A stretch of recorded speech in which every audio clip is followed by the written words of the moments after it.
what can some of our listeners learn from your turnaround journey?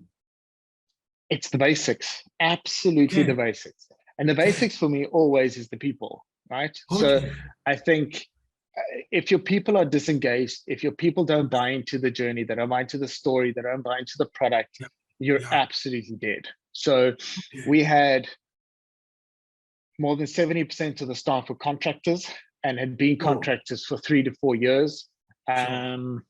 So they were, I mean, they were completely disengaged. They didn't know whether they're going to be there next week, or next month, next year, what were their chances. Also quite a toxic culture. So the first thing I did was walk in there, and I actually had to get rid of a couple of people. So, you know, the guys just bringing down that toxic culture who just didn't want to be there, et cetera, et cetera. So got rid of the bad apples, and then just started to say who's in, who's out.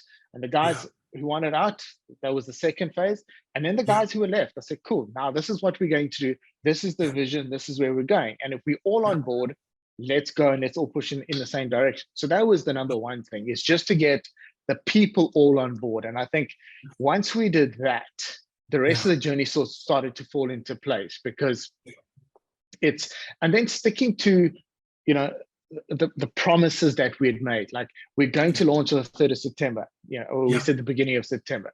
And we said, guys, this is non-negotiable. I mean, it was a self-made deadline. I mean, it was not a specific deadline. We were like, that's the deadline, we're going to make it. And the great thing is we all pushed toward that journey. Then we launched, and then it was put the customer at the center of what we do.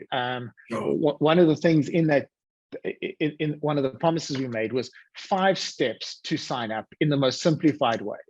Lovely. And at one stage it was 8 steps. I was like, it was 5. I mean, I have to get it to 5, you know. And sometimes these crazy sort of things that you put out there are the best things, because we got it to a 5-step, 5-click journey, 5-click sign up. And it's all these small little things that I think just made such a big difference to what we did, because we now had the staff buying, but then we had the customer buying, because the process was simple, and we try to take out all the barriers, because I often struggle with the 99.1% rule. You know, we punish the 99% of customers because the 1% who behave badly. So how do we create a process for the 99% that is super simple, slick, and user friendly, and then make sure that we just filter out the 1% guys who behave badly or just don't do what they're supposed to do. So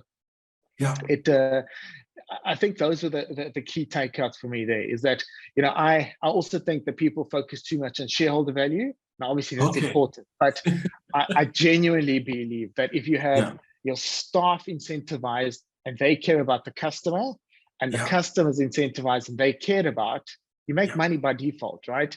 Whereas if you only care about your shareholders, you tend to neglect your staff and your customers, and there's not longevity in those kind of relationships. Whereas if your customer and your staff are well looked after, they automatically create shareholder value. So I just think it's about getting that mix right, and that the thinking right.